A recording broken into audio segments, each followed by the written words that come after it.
ऐसा option choose करना है जिसके दोनों वर्ड्स एक पर्टिकुलर ब्लैंक में फिट आएंगे। Getting my point? आपको एक ऐसा ऑप्शन चूज करना है जिसके दोनों वर्ड्स उस पर्टिकुलर ब्लैंक में फिट आएंगे। ठीक है, this is the second variety of cloze test most commonly seen in examination. अब उसके बाद आपका मैं बताती हूँ third type of cloze test. What is the third type of cloze test? उसमें अगेन आपके पास पैराग्राफ गिवन है। ठीक है, आपके पास पैराग्राफ है, हर पैराग्राफ में आपके पास ब्लैंक है। ठीक है, अब क्या होगा कि ये जो ब्लैंक है ना, इसके बगल में एक वर्ड है जो ब्रैकेट में लिखा हुआ होगा। ठीक है, हर ब्लैंक के बाद एक वर्ड होगा जो ब्रैकेट में लिखा होगा। ठीक है, और फिर हर ऑप्शन के लिए आपके पास हर ब्लैंक के लिए आपके पास 5 ऑप्शन होंगे।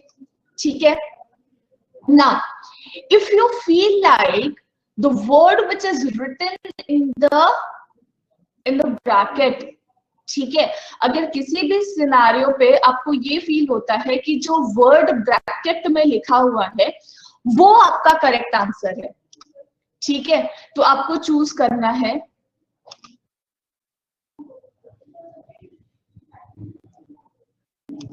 Alex, I don't understand what you're asking.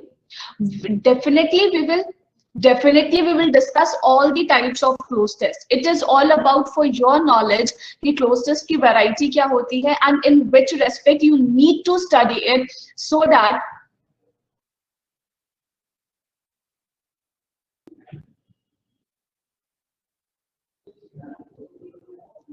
weren't we supposed to discuss typed? Sorry, Alit, I don't understand what you're asking for. If it is possible, kindly unmute and ask. Can anyone tell me what he is actually asking?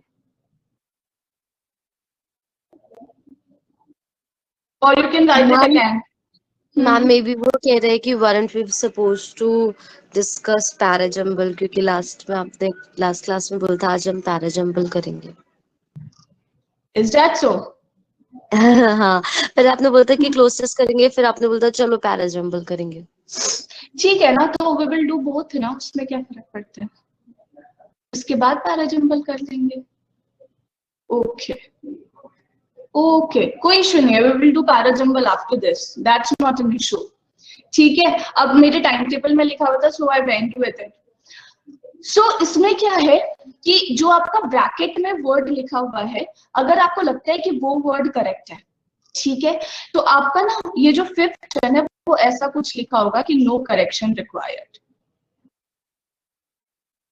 ठीक है, यहाँ पर ऐसा कुछ लिखा हुआ कि होगा कि no correction required, so you will go with this option if you feel like कि ब्रैकेट वाला वर्ड करेक्ट है।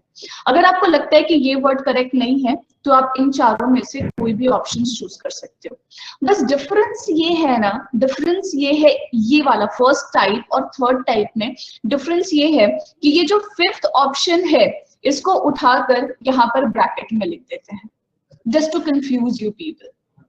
ठीक है, this is the only difference between cloze test 1 and cloze test 3. Now comes close test 4.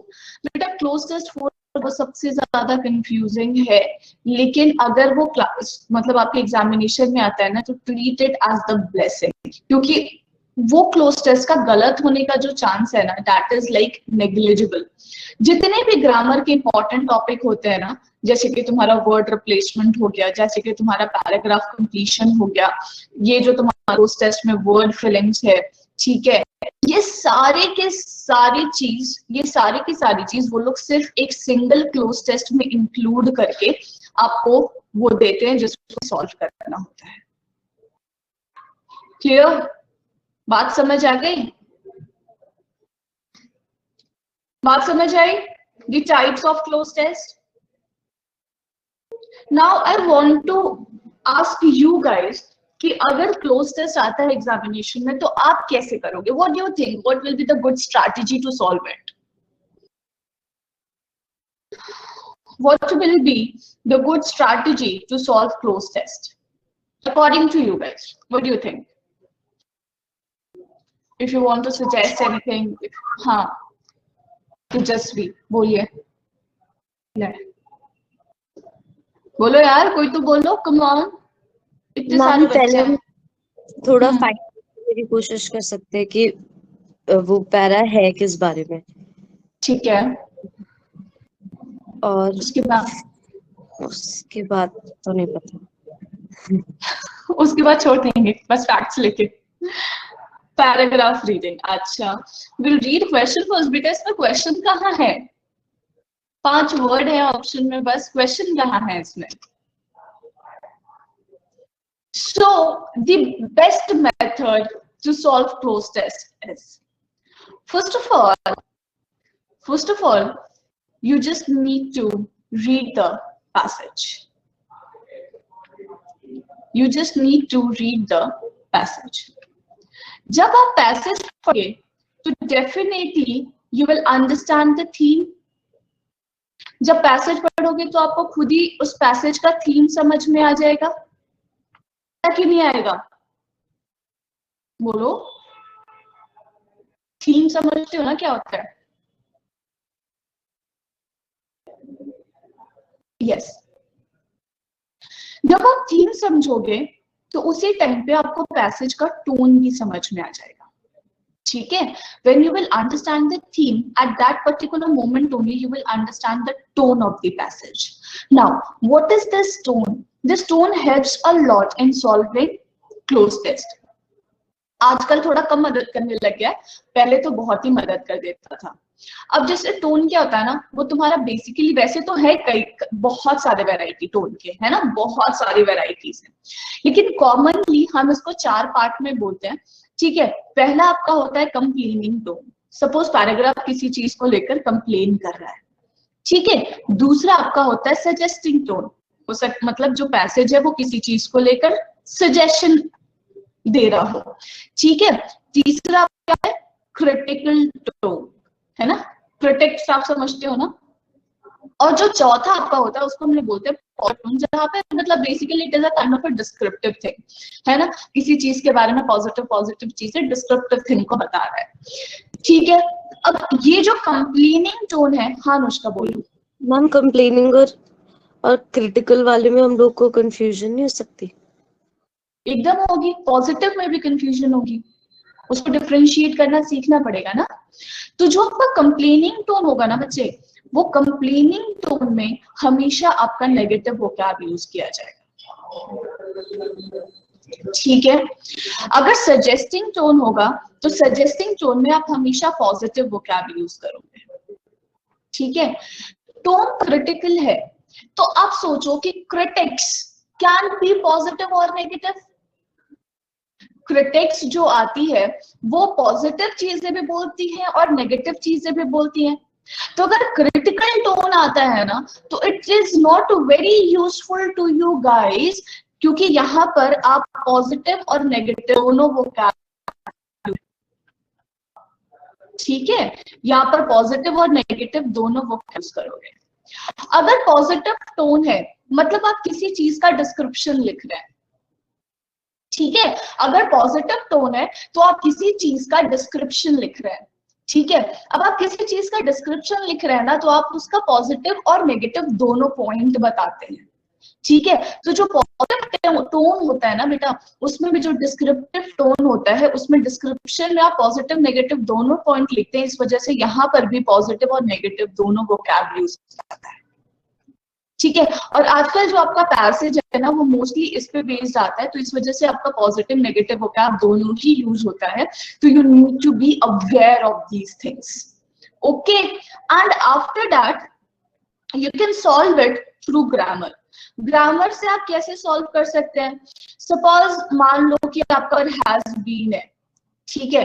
तो has been के साथ आप verb का थर्ड फॉर्म या वर्ब का आईएनजी फॉर्म यूज करते हैं।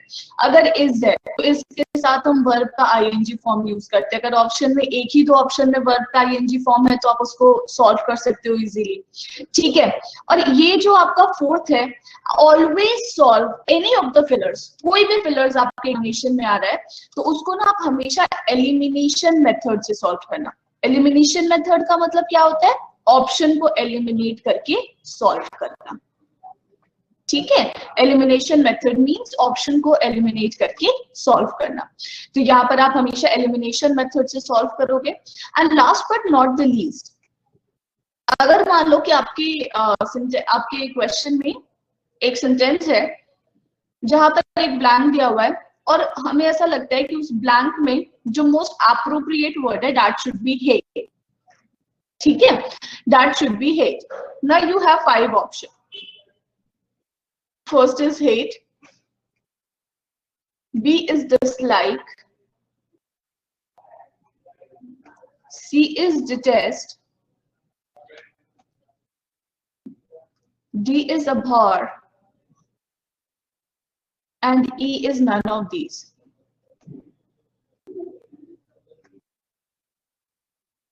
तो फिर you will go with which option?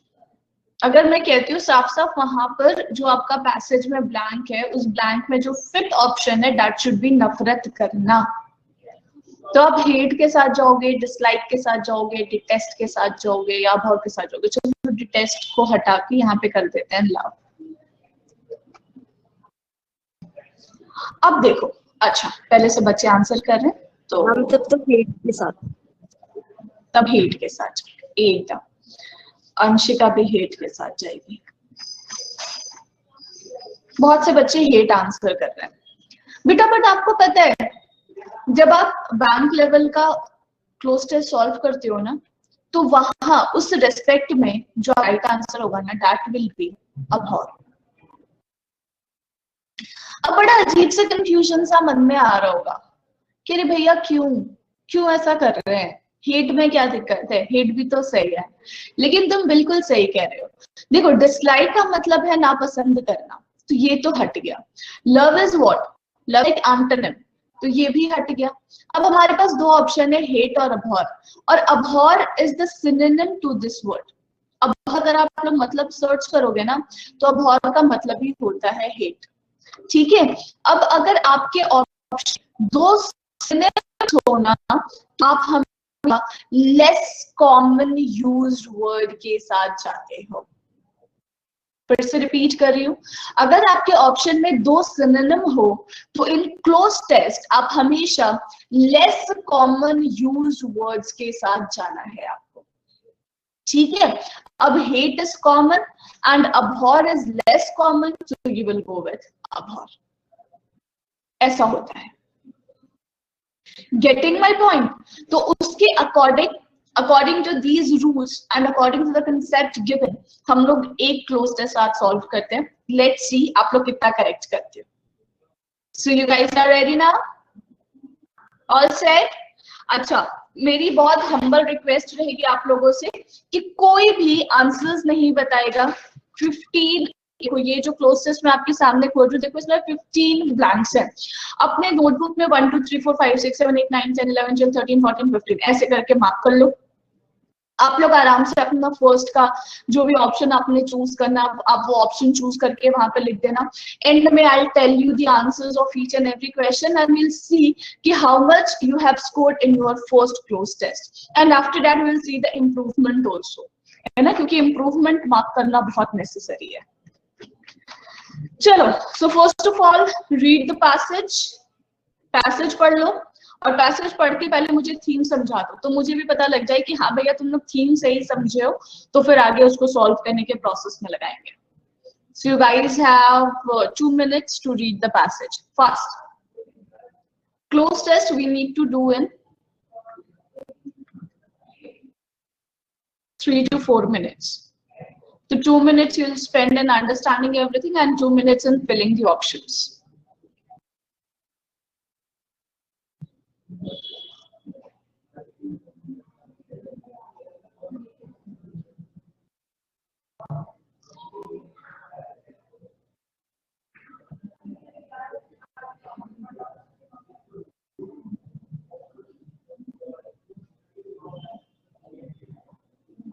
Critical tone, talking about, and what is the theme? What is the theme of the passage? Media के बारे में है ये, और critical tone.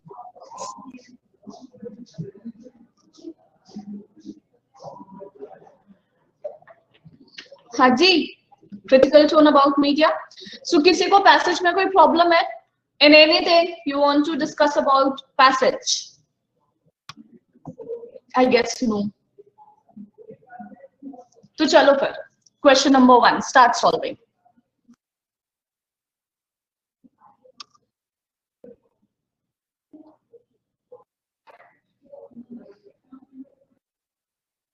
How to identify tone.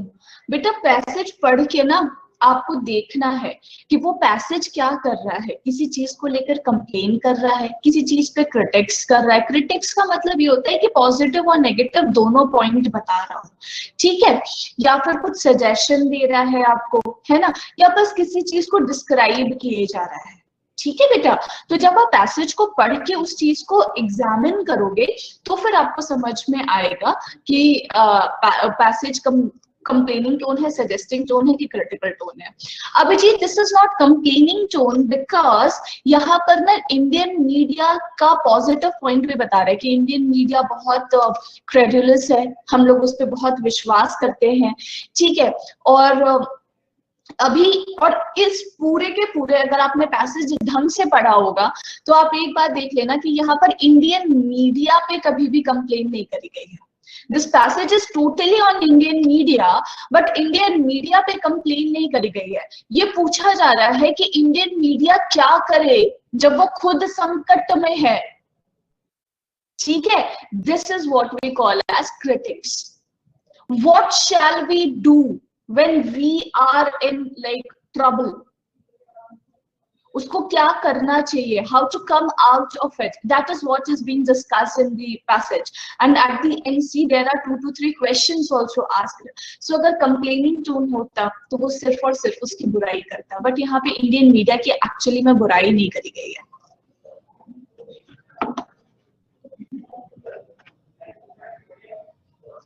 Absolutely.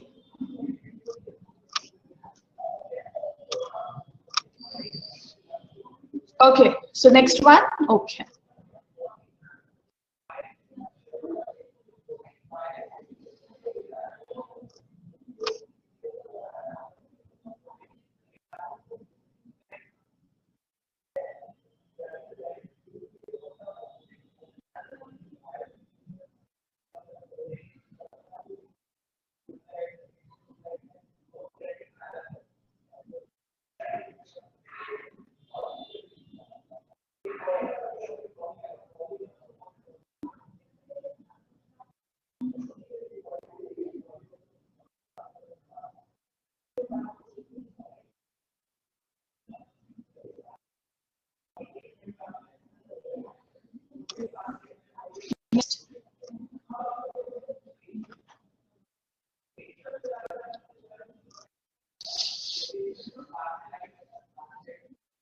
अगर क्लास पे एक भी बच्चा ऐसा हो जो ना कर पा रहा हो तो प्लीज बता देना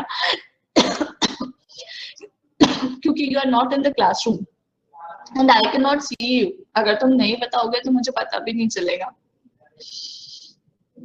वेट फॉर अदर्स. अनुष्का,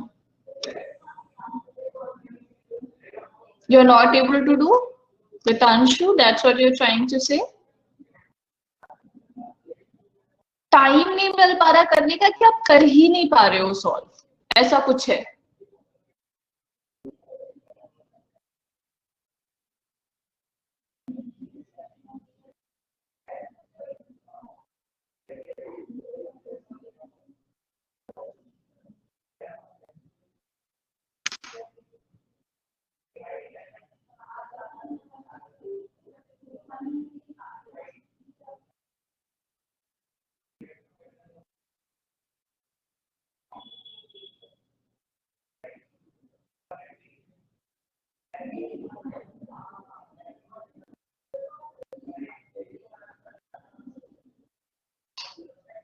तो इशू क्या है? वो कैब है तो पूछो ना, मतलब कौन से वर्ड का मतलब तुम्हें नहीं पता? अब जैसे यहाँ पर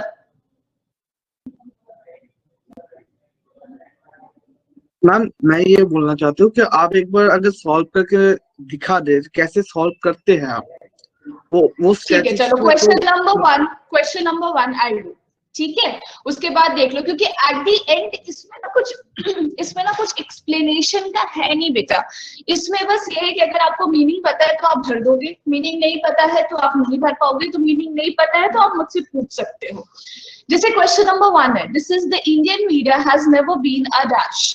सबसे पहले मैंने इसीलिए बोला था कि पैसेज पढ़ लो, ठीक है। The Indian media has never been a dash, for every news outlet there has been a sensationalist tabloid as a dash, but the sensationalists were together dash. There was some form of a social dash. There was a firewall that dashed these two universes. अब देखो, यहाँ पर मुझे एक बात तो समझ में आ गई कि इंडियन मीडिया के बारे में बात करी जा रही है, उनके न्यूज आउटलेट को सेंसेशनलिस्ट टैब्लॉइड के साथ कंपैरिजन किया जा रहा है। अब सेंसेशनलिस्ट टैब्लॉइड क्या होता है कि मान लो जहां पर न्यूज़पेपर छपते हैं या जहां से रिपोर्टिंग करी जाती है, उसके बाहर में ना आप देखना कि इतने छोटे छोटे न्यूज़पेपर्स पहले, अभी तो नहीं, इतने छोटे छोटे न्यूज़पेपर छपते थे, ठीक है, जो अंदर के न्यूज को कॉन्ट्राडिक्ट करते थे, ठीक है। लेकिन ये यहाँ पे देखो लेकिन लगा रहा, मतलब यही बताने की कोशिश करा जा रहा है कि अब जो ये सेंसेशनलिस्ट है वो नहीं चल रहे, क्योंकि उसको केप्ट अंडर डैश, मतलब उसको किसी चीज के कंट्रोल में रखने की कोशिश करी गई है, और there was some form of a social, कुछ सोशल दिक्कतें थी,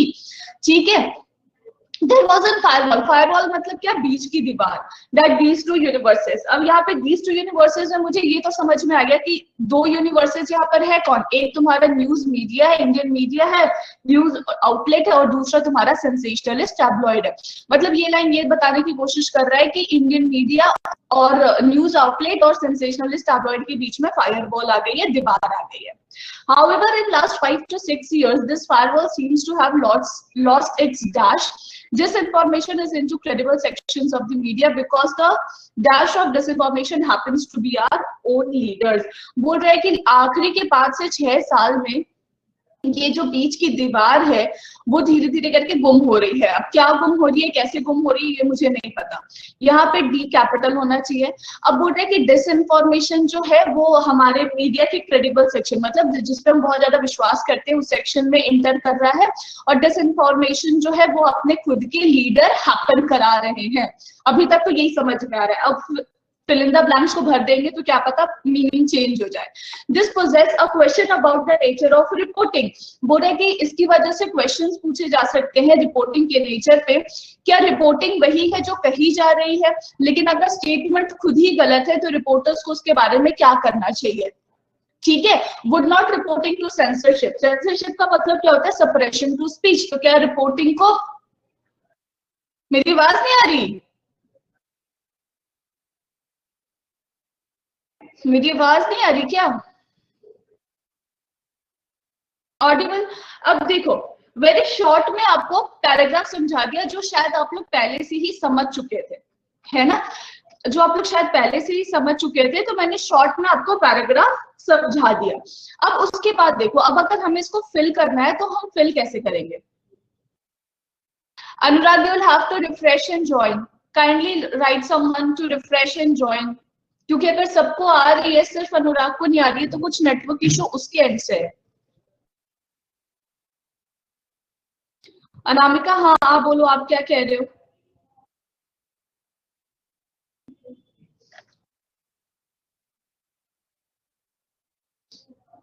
अनामिका बोलो। अच्छा आ रही मैम, ऐसा कुछ लिखने की कोशिश करिए क्या। ओके, अब यहाँ पे देखो, the Indian media has never been a dash. अब इंडियन मीडिया कभी भी नहीं बना, क्या नहीं बना, इनॉर्मस, बहुत ज्यादा नहीं बना, कोई सेंस नहीं दे रहा, ये गलत है। बर्डन, इंडियन मीडिया कभी बोझ नहीं बना, ठीक है, देख सकते हैं, let's see. Indian media has never been a mammoth. Mammoth का मतलब क्या होता है, विशाल, ठीक है। और यहाँ पे लिखा है कि Indian media has never been monolith. Monolith तो बीच में मतलब होता है स्टैंडिंग स्टोन, ठीक है। मोनोलिथ का मतलब होता है स्टैंडिंग स्टोन। इनॉर्मस का मतलब होता है बहुत ज्यादा, ठीक है।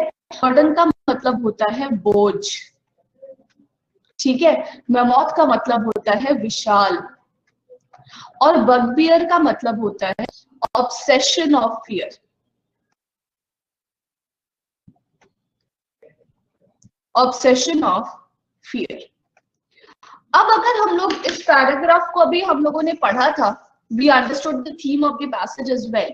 यहाँ पर ये बोल रहा है कि इंडियन मीडिया को रिपोर्टिंग जो है वो लीडर्स दे रहे हैं, ठीक है, लीडर्स के रिपोर्टिंग को वो वहां पे प्रेजेंट कर रहा है, इस वजह से डिसइंफॉर्मेशन वहां पर घुस रहा है, ठीक है। अब इंडियन मीडिया किसी के ऊपर बोझ है ऐसा पूरे पैराग्राफ में नहीं कहा गया। इंडियन मीडिया विशाल है ये भी नहीं कहा गया, क्योंकि पैराग्राफ में तो थोड़ा क्रिटिक्स में जा रहा है, पैराग्राफ बुराई में जा रही है, तो ये भी नहीं हो सकता। Obsession of fear, Indian media fear से ऑब्सेस्ड है, ये तो बोला ही नहीं जा रहा, क्योंकि इंडियन मीडिया तो इंफॉर्मेशन दे रहा है जो इंफॉर्मेशन उसको मिल रही है, लेकिन वो डर तो रहा नहीं है इंफॉर्मेशन देने में। कहीं पर भी पैसेज में ये नहीं लिखा है कि he is like Indian media is getting feared of anyone, correct. तो बगबियर भी यहाँ पे नहीं आ सकता। इंडियन मीडिया बहुत सारा है, has never been a dash, Indian media कभी भी बहुत सारा नहीं बना, कोई सेंस नहीं दे रहा, खत्म हो गया। तो right answer will be option number B, that is monolith. Indian media कभी भी स्टैंडिंग स्टोन नहीं बन पाया, वो अपने पैरों पर कभी भी खड़ा नहीं हो पाया, ठीक है। और विथ रेस्पेक्ट टू पैसेज ये वर्ड मैच भी कर रहा है, क्योंकि यहाँ पर बोला भी जा रहा है कि इंफॉर्मेशन वो खुद नहीं निकालता था, वो डिफरेंट सोर्सेज से निकालता था, वो सोर्सेज गलत है तो वो क्या करे, मतलब कि उसके जो सोर्सेज है वही गलत है, तो वो अपने पैरों पे कैसे खड़ा हो पाया। फिर बात समझ आ रही है? तो उस रेस्पेक्ट में हम लोग देखेंगे तो यहाँ पर Indian media has never been a dash. इसी वजह से मैंने बोला था कि पहले पैसेज पढ़ लो, पैसेज जब पढ़ोगे और बेसिक थीम समझ लोगे तो आंसर करना आसान होगा।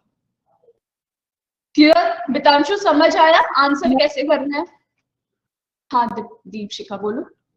मैम इसमें Yes, हम ma'am. तो वोवल्स का भी यूज कर सकते हैं ना, लाइक एनोनिमस इसलिए भी नहीं आ सकता क्योंकि वहां पे ए लगा हुआ है। हाँ बिल्कुल बिल्कुल, ये सारे जो छोटे छोटे ट्रिक्स हैं इसको तो लगाया ही करो, this is a good thing, ठीक है। क्वेश्चन नंबर 2 खुद से सॉल्व कर सकते हो या वो भी मैं बताऊं? तुम लोग जैसा बोलो। If you want me to solve I will solve it, if you want कि हम लोग खुद सॉल्व करें तो you are free to do it. Solved. Anushka, I know you have solved it already. Okay. We will try. Okay. So फटाफट try कर लो बेटा। अगर किसी वर्ड का मतलब ना पता हो तो you are free to ask, आप मीनिंग पूछ लो ना, मैं मीनिंग बता दूंगी।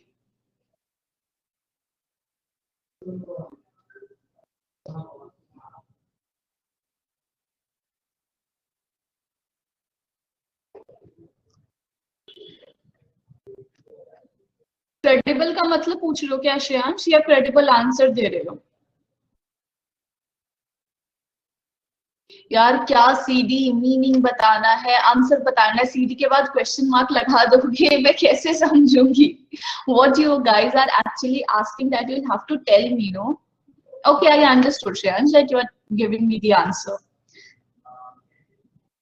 Meaning of C and D. Yeah, please mention that. C का मतलब होता है fake. Bogus is fake. Credulous और credible. Credulous का मतलब होता है readiness to accept everything. Readiness to accept anything. कुछ भी accept करने के लिए हमेशा ready हो. Credulous person. ठीक है। और क्रेडिबल का मतलब होता है विश्वसनीय, जिसपे विश्वास किया जाए।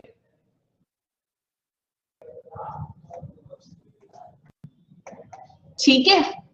और कुछ?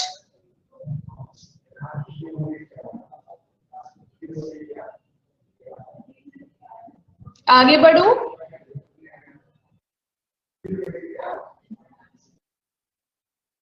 Question number 3। Okay Sanjeet, answer I'll not say now.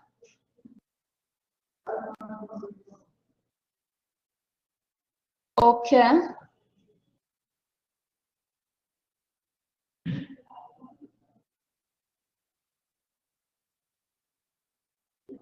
Emulated, to imitate, नकल करना।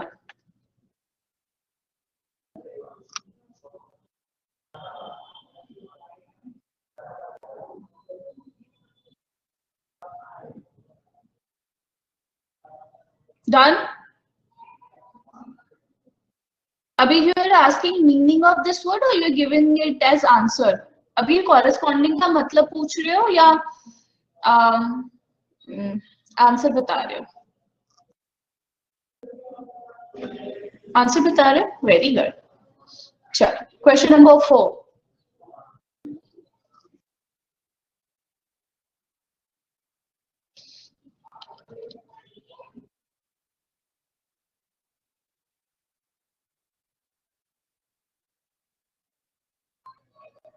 Conundrum means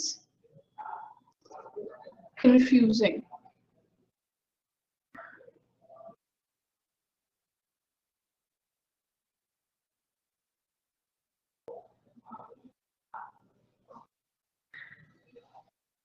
Enigma means mystery.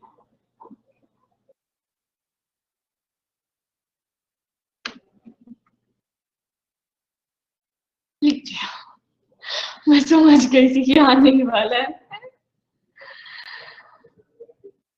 Okay. वितांशु, counter stroke अगर बोल रहे हो तो वो ऑप्शन नंबर बी है. He has written option number C, counter stroke. बेटा सी काउंटर पॉइंट है, तो आई गेस कुछ कंफ्यूजन है वहां पे. ठीक है ना. Question number 5. Do it fast, guys. We are not left with much time, and there are 15 questions.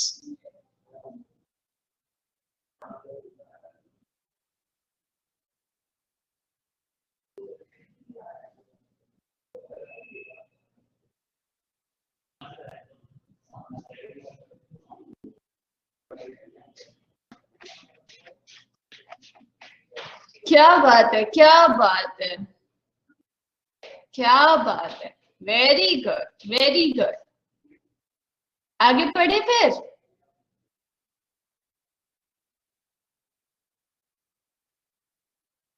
आगे बढ़े फिर. बोल दो हाँ. हाँ भी नहीं बोलते यार. ठीक है. Question number 6. कंपेल का मतलब होता है जबरदस्ती करना, टू फोर्स समथिंग. रिफ्रेन का मतलब होता है किसी को कोई काम करने से रोकना, है ना.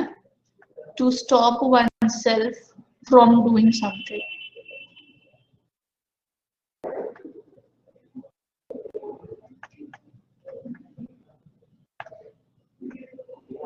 लीश ना बेसिकली ये होता है पट्टा.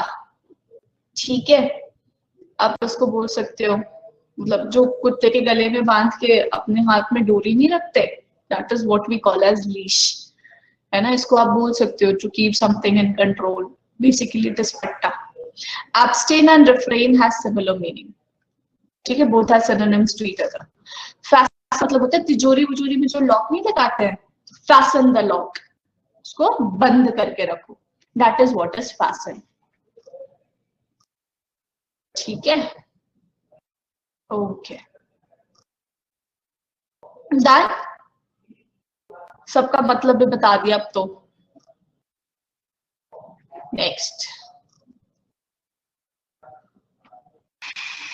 एक बच्चा था जिसने भी अनम्यूट करके ऐसा मुझे बोला था कि मैम वहां पर इनॉर्मस इस वजह से भी तो एलिमिनेट हो सकता है क्योंकि वहां पर ए आर्टिकल है और एक्स वाई जेड. कौन था वो? क्या नाम था उसका?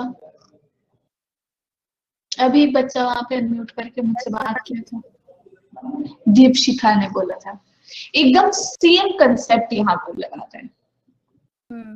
एन आर्टिकल है, सिर्फ एक ही वर्ड है.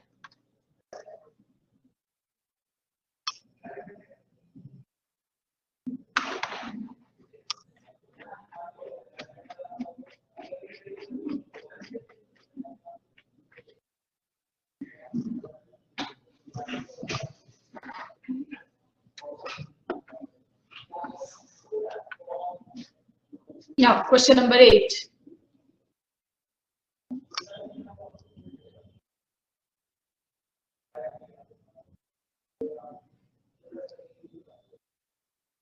एनेक्स का मतलब होता है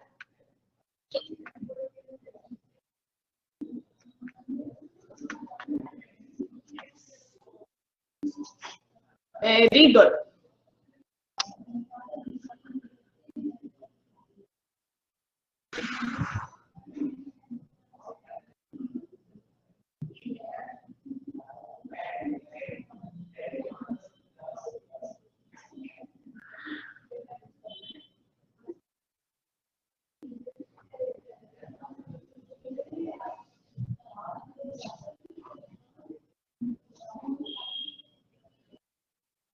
Caliber means,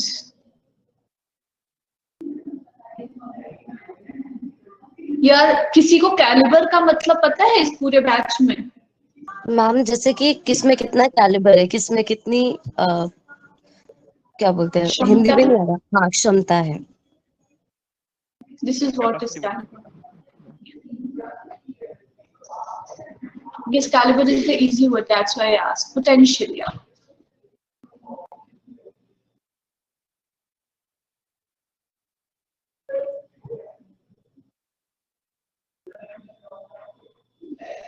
इसको ऐसे देख सकते हो, जिस इंफॉर्मेशन मैंने कहा था ना, ये यहाँ पे कैपिटल में या फुल स्टॉप है, ठीक है।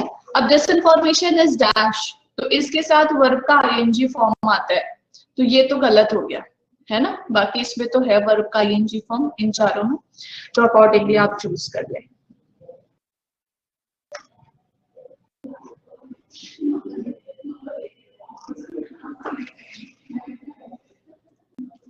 स्लीपिंग नहीं है, सीपिंग है, SEEPING। हाँ जी, आगे बढ़ो।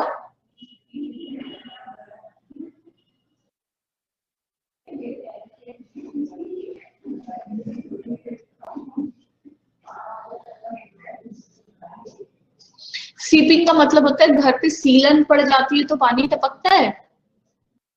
बारिश के मौसम में घर पे सीलन पड़ जाती है तो पानी टपकता है। हाँ शिबाराम बताओ।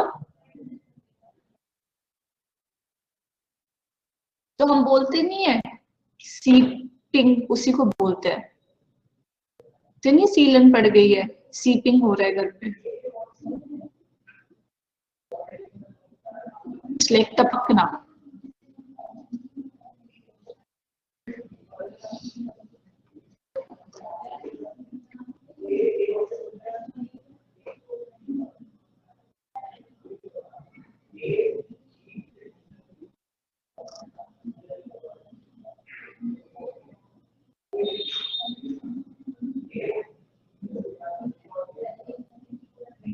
Very good guys, very good.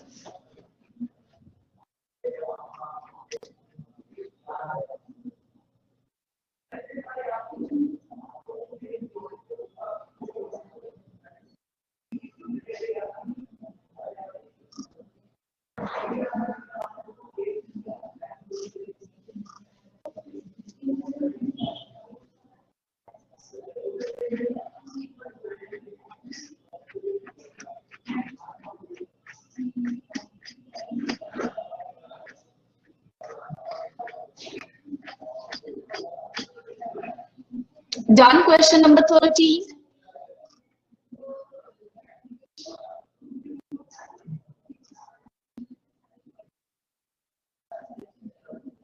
या तुम्हारा तो आंसर मैं देख सक रही हूँ, मैं बाकियों से पूछ रही हूँ। सबका हो गया question number 13। What about others?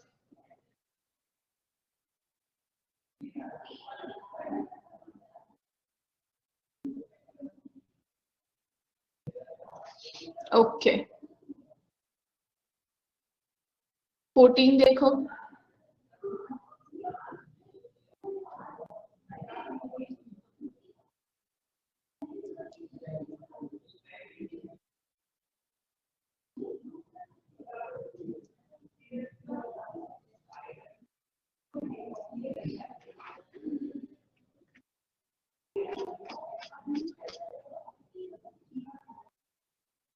Very good.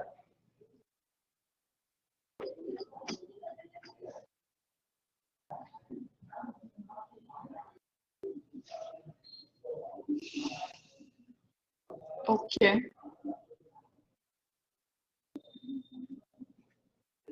And the last one.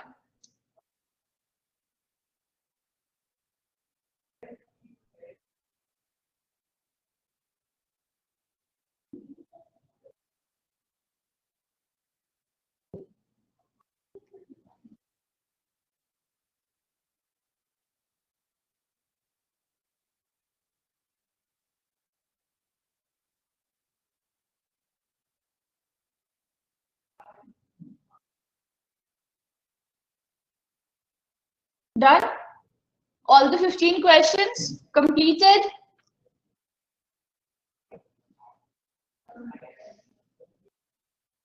Yes. Okay.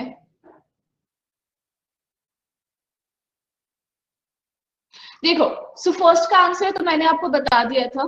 First का आंसर ऑप्शन नंबर बी है. Just check your answer and let me know what score. ठीक है. So question number 1 I have already told you that is option number B. For every dash news outlet, definitely हर विश्वसनीय news outlet के बाहर ये बता रहा है क्योंकि बाकी सब यहाँ पे फिट नहीं आएगा.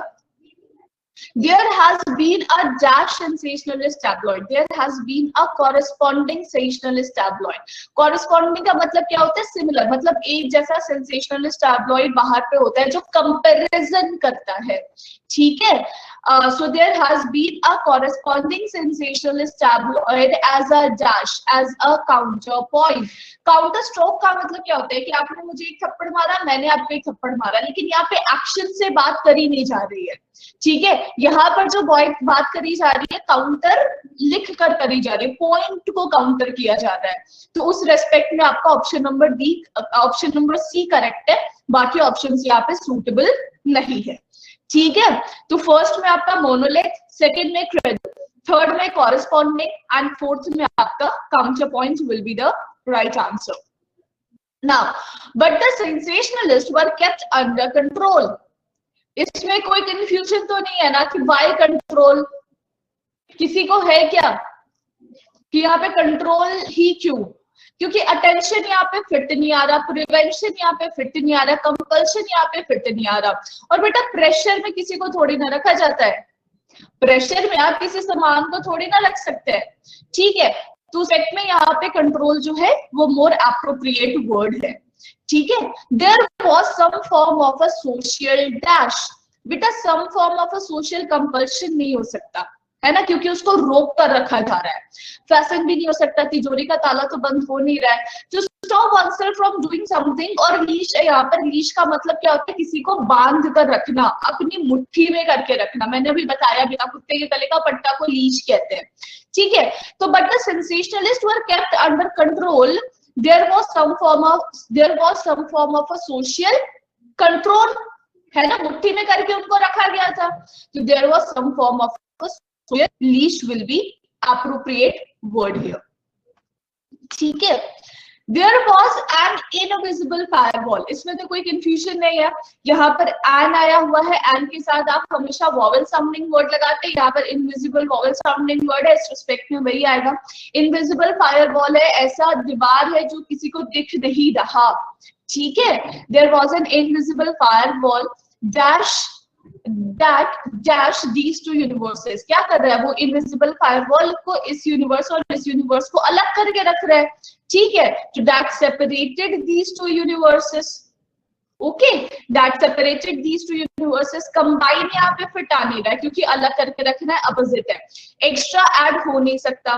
kept away, that firewall that kept away these two universes. ये अलग, उसको अलग ले जाकर कहीं पे नहीं रख रहा है, इन दोनों को बांट कर रख रहा है, डिवाइड करके रख रहा है. ठीक है. तो केप्ट अवे यहाँ पर फिट नहीं आएगा. और अपार्ट वर्ड यहाँ पे फिट आ सकता है बट उसका फॉर्म करेक्ट नहीं है यहाँ पे रखने के लिए. तो according to the given option separated is the more appropriate word. However, in the last 5 to 6 years, this firewall seems to have lost its dash. Right? उसके पास कुछ है नहीं जो वो लॉस्ट करेगा. ठीक है. चार्ज उसके पास कुछ है नहीं जो वो लॉस्ट करेगा. कैपेसिटी का मतलब होता है किसी चीज के अंदर, मतलब जो बोलते हैं ना कैपेसिटी और calibre is the same thing. जो आप मतलब बोलते हैं ना कि अगर आप इस बॉटल में 1 लीटर तेल आ सकता है. ठीक है. अब वो बॉटल थोड़ा सा पिचुक गया तो भाई ठीक है, इसकी कैपेसिटी कम हो गई है ना. मान लो कि मैं 50 किलोमीटर दौड़ सकती हूँ, लेकिन अब मेरी थोड़ी तबीयत खराब रहने लगी है तो मेरी कैपेसिटी थोड़ी कम हो गई. ठीक है. बट यहाँ पर कैपेसिटी फायरवॉल के रेस्पेक्ट में फिट नहीं आ रहा. ठीक है. तो इस रेस्पेक्ट में जो हमारा मोस्ट एप्रोप्रिएट वर्ड है दैट इज पावर.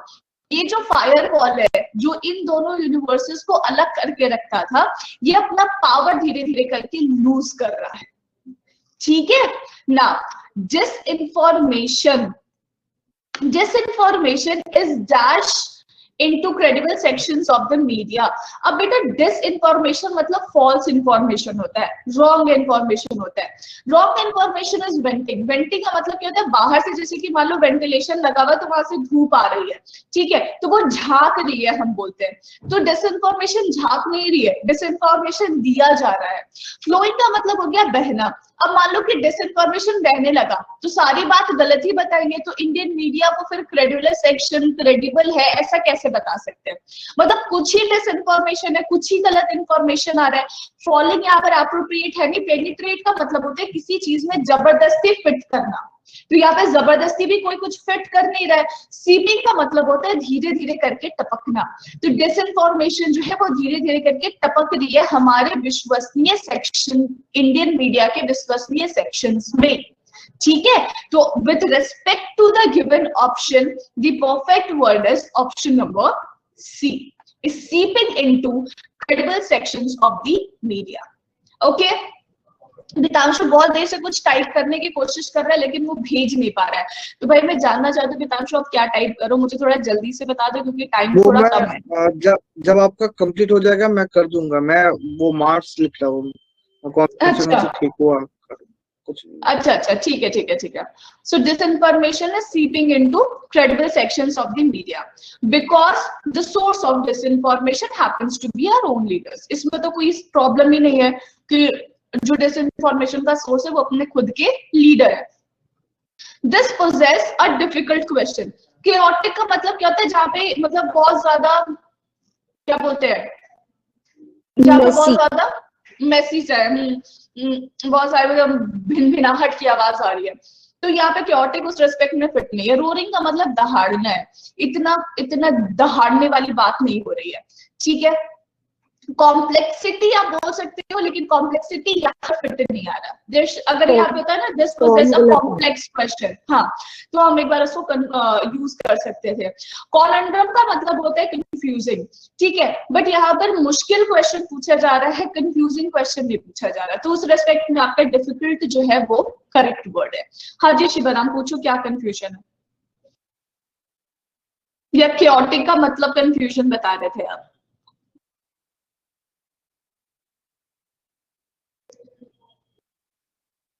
जल्दी. अच्छा. Now 13. Dash reporting means reporting what was said. बेटा बोगस का मतलब होता है फेक. तो फेक का तो यहाँ पे कोई सेंस नहीं है क्योंकि बोल रहा है कि रिपोर्टिंग क्या रिपोर्टिंग नहीं है जिस पर विश्वास करा जाता है या जो बोला जा रहा है उस पर विश्वास किया जा रहा है. बोनाफाइड का मतलब होता है ऑथेंटिक. बेटा ऑथेंटिक वर्ड्स जो है वो सर्टिफिकेट वगैरह में यूज करते हैं. Authentic certificate, bona fide certificate. यहाँ पे जब रिपोर्टिंग खुद ही गड़बड़ हो रही है तो यहाँ पे आप ऑथेंटिक रिपोर्टिंग की बात नहीं कर सकते. ट्रूथफुल का मतलब क्या होता है? ट्रूथ मतलब होता है सच्चे से रिलेटेड, है ना, सच्चाई. और फेथफुल का मतलब क्या होता है? विश्वास. तो यहाँ पर क्या होगा कि विश्वास क्या हम उस रिपोर्टिंग पे करें जो बोली जा रही है, ठीक है. और काउंटरफीट का मतलब होता है टू सब्स्टिट्यूट. अब देख लो जितने भी वर्ड्स हैं इन दोनों वर्ड में जो आपका कंफ्यूजन है वो ट्रूथफुल और फेथफुल में हो सकता है, ठीक है. बेटा यहाँ पे सच्चाई की नहीं विश्वास की बात करी जा रही है. क्योंकि यहाँ पर विश्वास की बात करी जा रही है हम फेथफुल वर्ड के साथ जाएंगे क्योंकि फेथफुल यहाँ पर मोर एप्रोप्रिएट वर्ड हो जाएगा, ठीक है. But if statement themselves are wrong, do reporters write about them or not? क्योंकि reporters write about them, ठीक है. तो ये यहाँ पर correct word right है. Okay, and the last one is would not reporting amount to censorship? ठीक है. अब यहाँ पे कलेक्ट नहीं हो सकता. Collect is suppression to speech. तो क्या रिपोर्टिंग को कलेक्ट करके हम सप्रेस कर रहे हैं? ऐसा कुछ है नहीं, है ना. क्वालिफाइड वर्ड यहाँ पर फिट नहीं आएगा तो विल गो विथ. हाँ तो शिवराम आप मुझे बताओ कि आपको अमाउंट की जगह पे और कौन सा वर्ड अच्छा लग रहा है जो आपको ऐसा लगता है कि हमें वहां पे लगाना चाहिए? Qualify. Qualify would not reporting qualify to censorship. Censorship का मतलब होता है सप्रेशन टू स्पीच, तो क्या आप रिपोर्टिंग को उस चीज के लिए क्वालिफाई कर रहे हो? क्वालिफाई का मतलब समझ रहे हो? Qualify is talking about in the positive manner. यहाँ पे सप्रेशन को स्पीच डिफाइन करी जा रही है, तो आप वहां पे पॉजिटिव और नेगेटिव वर्ड को कैसे आपस में रिलेट कर पा रहे हो? मैम ये मतलब है ना मैम कि सेंसरशिप की ओर जा रहा है या नहीं, तो मैम जाने के लिए तो मैम क्वालिफाई तो बोल ही सकते हैं। नहीं, sense would not reporting dash to censorship का मतलब ये है, देखो क्वालिफाई वर्ड यहाँ पर फिट इसलिए नहीं आ रहा है ना क्योंकि आप यहाँ पे सेंसरशिप के लिए उसको चूज नहीं कर रहे हो, you are not choosing it. तो since you are not choosing it, वो वहां पर क्वालिफाई वर्ड फिट ही नहीं आएगा क्योंकि आप उसको वहां पे उस रेस्पेक्ट में क्वालिफाई नहीं कर रहे हो। मैम ये भी तो रीजन हुआ ना कि क्वालिफाई तो हम किसी अच्छी चीज के लिए करते हैं, आप इस चीज के लिए क्वालिफाइड हो, नहीं, लेकिन वो पॉजिटिव censorship के लिए- नेगेटिव, पॉजिटिव हाँ। नेगेटिव तो I made him understood, but यहाँ पर ये है ना कि आप यहाँ पे जब सेंसरशिप की तरफ जा रहे हो तो आप वहां पे उसको क्वालिफाई नहीं कर सकते ना। हाँ वही वही एग्जैक्टली। ओके ठीक है, ओके। Oh my God, 11, 12, 12, 12, हाँ, more than 10 is very good marks. अनुराग, थोड़ा सा और इस पे हम लोग थोड़ा सा वर्कआउट करेंगे। आई गेस वोकैबुलरी की वजह से गलत हो सकता है, but still I was giving you the meaning, so I had expected more, but ठीक है, कोई बात नहीं बेटा। Today time is over, so in the next class, जो मेरी कल या परसों जो भी आपके साथ मेरी नेक्स्ट क्लास होगी, उसमें मैं आपका जो मैंने second type of cloze test बताया ना जिसमें डबल वर्ड्स होते हैं, so we will solve this. Okay, so be ready for it. For till then, bye bye, take care, see you in the next class.